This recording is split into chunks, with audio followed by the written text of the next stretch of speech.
I decided to close the lecture notes because it's not important. Hopefully I can make that so I don't hide this with my camera. So hi everyone, sorry for rambling. I've just created a copy of the second example, and we're going to expand this example now slightly to take away the fact that you can access string length and the string, because I could in my main just interact with the structure like any other structure. And if you want to really make sure that the access to this string object is really like closed to, and so that you only have to really strictly use your API, you would then do this thing about returning a handle.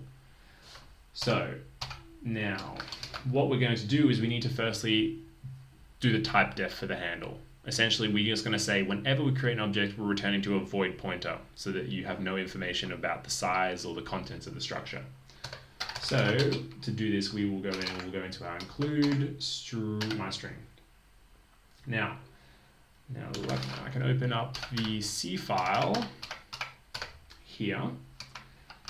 And because we are no longer wanting people to know the structure of my string, we're going to take the definition of the structure and we're going to put it into the C file. Meaning we'll put it in here, and this also means that we can get rid of this include because we don't need it anymore. We might just need to keep you in here. So we'll put standard int into both of them, but because they don't include each other, this is also a good example of like tight APIs. Like if it's unnecessary, then tight includes, not tight APIs. But so what we're going to do now is we're going to create this type def.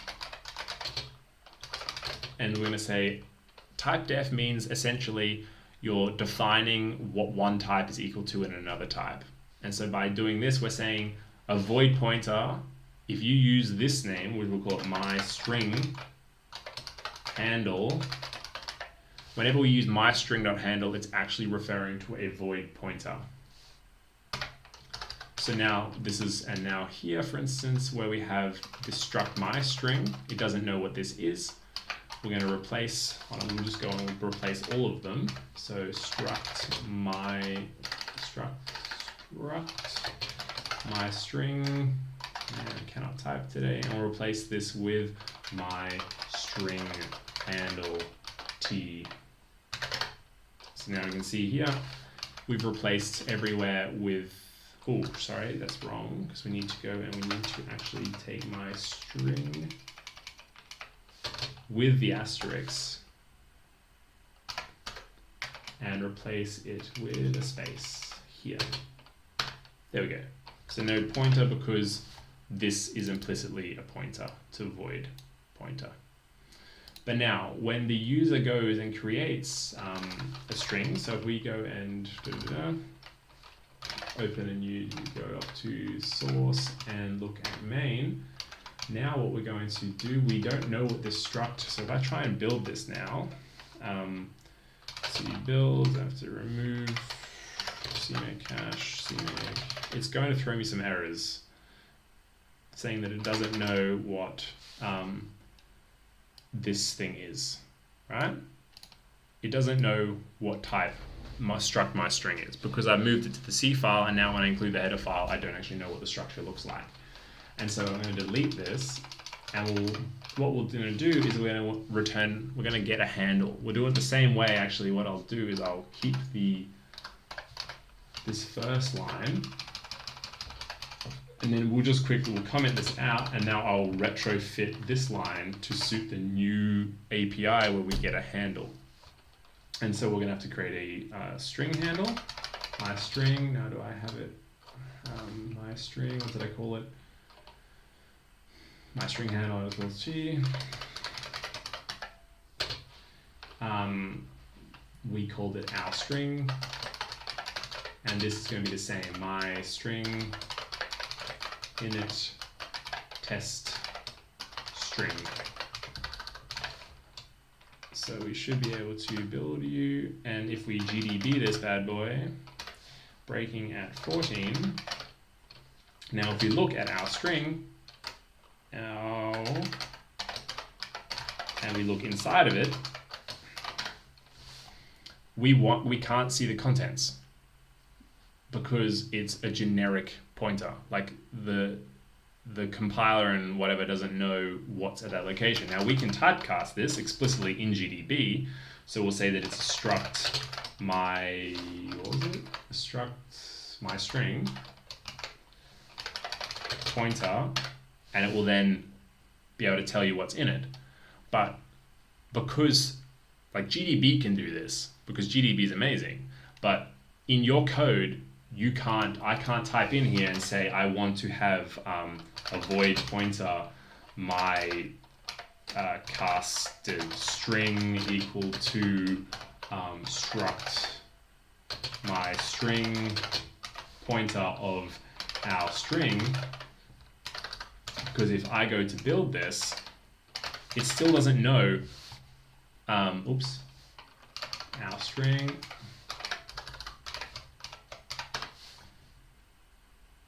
but it shouldn't work because it doesn't have.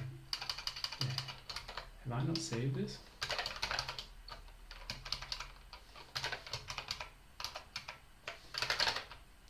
Maybe it'll error when it runs. It shouldn't work. Maybe it's C99 being crappy and awesome. Void pointer. Oh, it's not going to be able to resolve this and it's still going to execute anyway. Okay, ignore the last 10 seconds. Essentially, when I come into here, our string,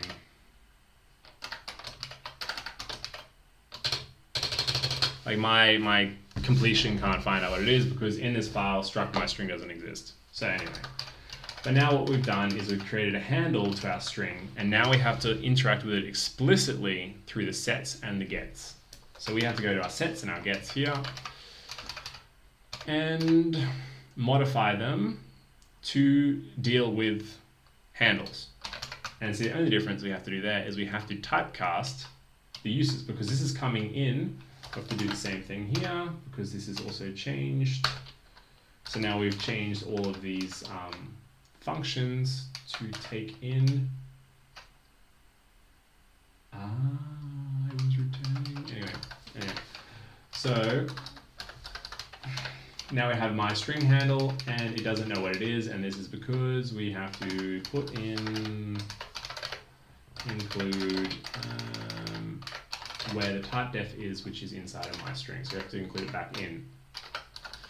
My bad. So now we have this guy, redefinition, but my string.h doesn't have it in it. Wait, where am I? Anyway, it shouldn't have it. I think this guy is just having fun and being crappy. Anyway, so now we have this myString handle, but what we're actually going to do is we're going to return, because in the C file we know the structure, so we're going to call this guy struct myString. This is the same as before. But what we're going to do is we're going to typecast the return, just so the compiler's happy, to my string handle. And this is essentially just returning a void pointer, because this resolves as a void pointer, as we can see here. So that's that one function done. Now where the typecasting really comes into it is with these functions here, the sets and the gets, because this guy is essentially a void pointer, so the string structure is a void pointer. So this is going to have problems here. See here, this is the error for this line. It's saying member reference base type void is not a structure or a union, so I can't actually use this like accessing, I don't know what you call it, symbol thing, whatever. But what we're going to do is then I will say, okay, we've done some error checking. Now we want to say the string structure will create a struct my string pointer, and we'll call it like st or something, right? And we'll set this to a typecasted pointer. Like we'll just typecast the inputted void pointer, and we'll use this in the rest of the function so that we don't get compiler errors, warnings, and whatnot, and everyone's happy. So we'll typecast struct my string. And so now when we're writing our code, we actually, like the compiler knows that in this function, this void pointer contains a struct my string. So the string structure, There we go. And so now we just have to make sure that in the lines 40 to 51, we call it, instead of the string structure, sure, we have to reference it by calling st. Because we've now, this is our typecasted pointer, and so this should be fine. So we'll go and make this request string is in something structure and union in 58. So yeah, this is because this hasn't been done yet, but because there's only one single use, it'd be too much work to go and create this my string guy, because he's referenced a few times. So for me, it's just easier to make a typecasted pointer that I can use. But here I will just typecast the void pointer, the string structure, the one time. So what we have to do is we just have to go struct my string, that's the type. But because of this little arrow here, we have to make sure that we just sort of add another bracket here that we then add in after here. And it's typecasting this guy into a struct my string and then accessing string. So this should get rid of that error, which it does. Now let's do a quick example in main. So what we want to do, let's get a copy, let's print the string using the get. So we'll just take a char to our string copy, and we'll say my string get string takes in a handle, and it takes, oh, that was it. And then we'll print this guy, print. Well, while we're at it now, let's actually create another get function. And let's say, I want to say char is going to return to me a size t. And we'll say, yep, get string length. Now I'll take him and we will fill him out. And we're just going to return, we're going to have to typecast, so we'll go struct my string pointer, the string structure, and we're going to return the string length.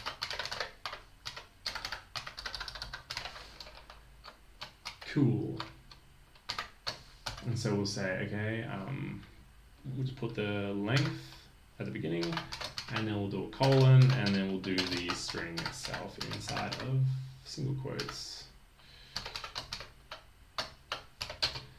And then we'll say, okay, my string get string length, and we'll pass in our string. And then finally we have our string copy. Oops. Okay, so if we run this, we're seeing, yep, cool, we're using the getters to get the length, and then we're using the getter to get a copy of the string.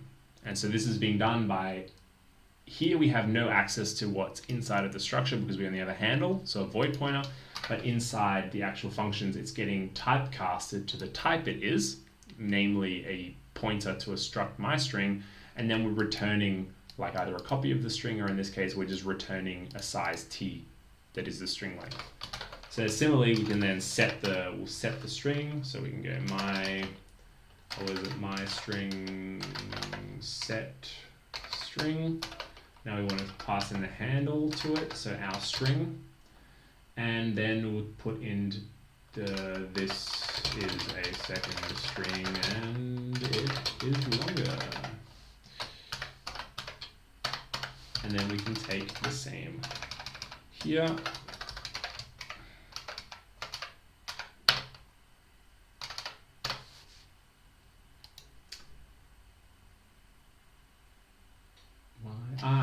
Sorry. We'll have to get a new copy. So what we'll do is we'll copy him, and then we will firstly free it to get rid of the old one, our string copy, and then we'll get a new copy of the string. Redefinition of our string copy, of course, because I am an idiot. Happy days. Note, incompatible specific business function free. Missing standard lib. Yes, we are.